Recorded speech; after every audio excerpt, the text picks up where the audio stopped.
C'est en pirogue que l'on rejoint désormais Tougoudé, dans le 9e arrondissement de N'Djamena. Tout ce que nous voyons autour, c'est la crue du fleuve Chari et le Logone.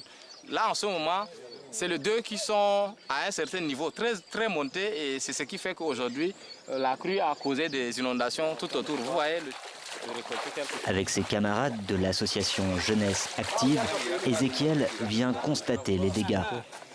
Ah, c'est comment non? Nous sommes obligés de se battre.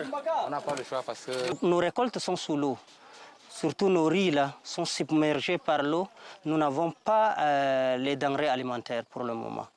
Pour trouver même à manger, la nourriture, une fois par jour, c'est un problème.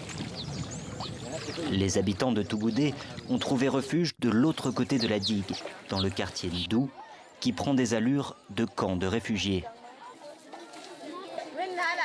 Donc ça, c'est ceux qui sont arrivés récemment apparemment. Oui. Cette nuit-là, ils n'ont pas pu tenir à l'inondation. C'est ce matin qu'ils se sont déplacés. C'est comme ça qu'ils sont en train de construire les hangars avec les pains et autres. Même la digue, là, on a peur que ça se cède et puis on risque d'être dans l'eau encore. Cette digue, c'est le dernier rempart de la capitale. Alors les habitants se mobilisent pour la protéger. Là, ça s'enfonce. Hein? C'est des fuites d'eau. Pourquoi elle siffle là? Elle siffle parce qu'il faudrait que les jeunes ou la population... C'est une alerte. Une alerte pour que les gens sortent travailler. Pour faire sortir la population et venir travailler. Voilà. L'effet est immédiat.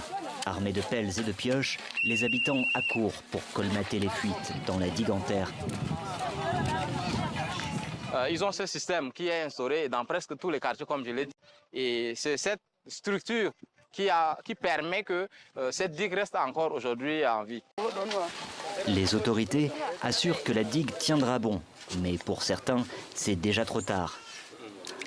J'ai transformé ça à ma chambre à coucher. C'est mon dortoir. C'est là où je dors.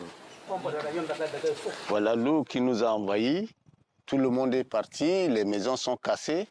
Sauf moi qui est là, je sais où aller. À mon âge, je ne peux plus aller dans un cas de sinistré pour encore aller mourir là-bas. Là. Lors des crues de 2022, une grande partie des habitants du 9e ont été déplacés.